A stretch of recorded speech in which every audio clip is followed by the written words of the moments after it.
The fifth race, Clint, is the Liverpool City Cup. It's a Group 3 event, loaded with a few mares and got a couple of prices. Midsummer Music, $5.50. Bagman, 11. Sky Rush, 9. Raspberry, 6. Julianus, $8.50. 370 Riva Delago, $7.50. Famous Seamus, $12. Strike the Stars. I just want to pick your brain for a sec. Yep. That Julianus, what was the race that it was in that was scratched from? It was a benchmark race. It was the last race of the day at Warwick Farm a couple of weeks ago. Do you know what distance it was? It wasn't 1,300. It was more, I'm pretty sure. So it's back in distance, which suggests there might have been a little issue. Which suggests to me it's missed work. Yep. Thanks. That's all I wanted to know. All right. You get to go. Oh, it's my race. Yep. Oh, okay. I've given the prices. All right. I can't tumble into Midsummer Music with 59 against the boys at that price. Riva Delago's flying, but Stewart's report out this morning. Synthetic hoof filler near 4, so pen it from my perspective. It means they've cut away his hoof, whatever, or he's ripped it off or whatever. I've come up with Famous Seamus. He's a good horse, this. He is a really, really good horse. Underrated horse. A horse you get over the odds for because, you know, Noel Mayfield Smith, Robin Freeman Keys. Again, it's not the Gay Waterhouse factor, the Nashua Willer factor, the Chris Waller factor, the Hugh Bowman factor. Yep. His trial was good. His trial at Rose Hill, they then took him home. I haven't seen the Hawkesbury trial, but it looks like they gave him a bit of a sounding out. As I said, he is a good horse. He's an underrated racehorse. He'll put himself into the race. He's tough. 1,300 first up, a little bit of a query. I'd probably prefer to see him at 1,200 first up, but he's down in the weights. And $7.50, I think you can have an each way bet against a few horses here that I really couldn't tumble into.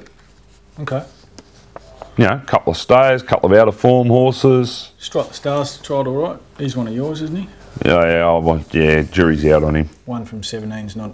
well, he just, jury's out on him. All good? Yeah, I'm done, thanks. I think this is one of the best bets of the day at Warwick Farm. Probably the bet of the day at Warwick Farm. Certainly the best gamble anyway, is Sky Rush. I think she's a mare that's just gotten better with age. And first up last preparation, she was beaten 2.5 lengths by More Joyous in the Golden Pendant. I think that kind of form augurs very well. The record suggests that she's only won or been placed 3 from 6 first up, but I just think as she's gotten older, she's run better, fresh, and I think she can do it again on Saturday. She's drawn to get the right run. I don't think there's a real lot of pace in the race. I'm not too sure what Bagman will end up doing. But I can't see a real lot of pace in the race. Whether that means she gets too far back and can't run the sectionals to run home, or whether that means Blake can lob her in a 1 out 1 back spot. She can race handy. I just think at $9 she's an unreal bet. I think should be a lot shorter than that, and she'll be probably one of my only bets out at Warwick Farm on Saturday. Okay. Good. Race 6 is the Chippy Norton Stakes over the mile. It's the Group 1 feature out at Warwick Farm. We've got the return of Manigar, we've got the return of Shootout. Both horses are first up and they probably share the line of favouritism. I'm tipping Mr. Payne. Manigar, 480. King Mufasa, 11. Shootout, 480. Dan Lee, 13. Albert the Fat, 34, Glencairn Gold, 15, 9 Laser Hawk, 26 Collini, Gatewood, 34, 26 Alma's Fury, 51 Monton, Havana Ray, 15, $6 Silent Achiever, Tougher Than Ever, 11. Here you go, pace in the race. King Mufasa probably goes forward. Gaze too, probably go forward. Glencairn Gold. Yeah, well, they go forward. Tougher Than Ever will be right there. Havana Ray, it's good speed. Yeah. Good speed. So I'll run it truly. Does that give you a little bit of a query on these two first up horses? I don't want to be on these two first up in this race. That's exactly what I thought too. And look, I know Shootout won first up last preparation, but he was planned to run in that race all along. Whereas this preparation, he was supposed to go to the Apollo Stakes first up. He missed that run because of the heavy track. They've come back to this. They've had to rejig his plan. I don't like that. I think if you're going to run a horse first up over a mile and it's going to be successful at this level, it has to be a proper preparation. Probably right. Look, he can probably do it. He is a very, very good horse. Without there's no doubt in the world there. But I just don't want to be tumbling into him. Yeah, look, Manigar, barrier 14. Manigar, yeah. Can I just say about Manigar? Last preparation, he campaigned in Brisbane and then ran really well first up in the Maccabi Diva. This time he's had a setback. Right, and he's coming back off a proper spell, a longer than normal spell, off a setback. He's now a 7-year-old gelding. I sense they would have just nursed him up and nursed him up and nursed him up.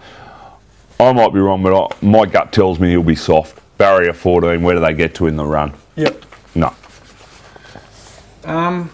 Look, I'm gonna have something on. I won't be having a big bet. I'm gonna stick with Laserhawk. I thought. We know it was pretty well documented that he missed a bit of work before his first up run. That was his first run for what, nearly a year. It was on a heavy 9. It was probably closer to a heavy 10 by the time they went round in that Apollo Stakes. He was up, he showed a bit of speed, and then Nash, once he was sort of pretty much a beaten horse, Nash just eased up on him. So the 10-length margin isn't really an accurate guide as to how he went. He was going great before that and before his little setback. I think he can definitely improve. He was 6 into 440 on track that day. You're getting $9 about him now. The field is a little bit better, but not that much better. Barrier 5, he'll lob into the right spot. I can see him probably just in the second line of horses. I think if he's going to prove himself as a genuine weight for age horse, he has to be just about winning this race second up. I concede he's going to improve, and I concede he's got a chance. I'll be backing 2 here.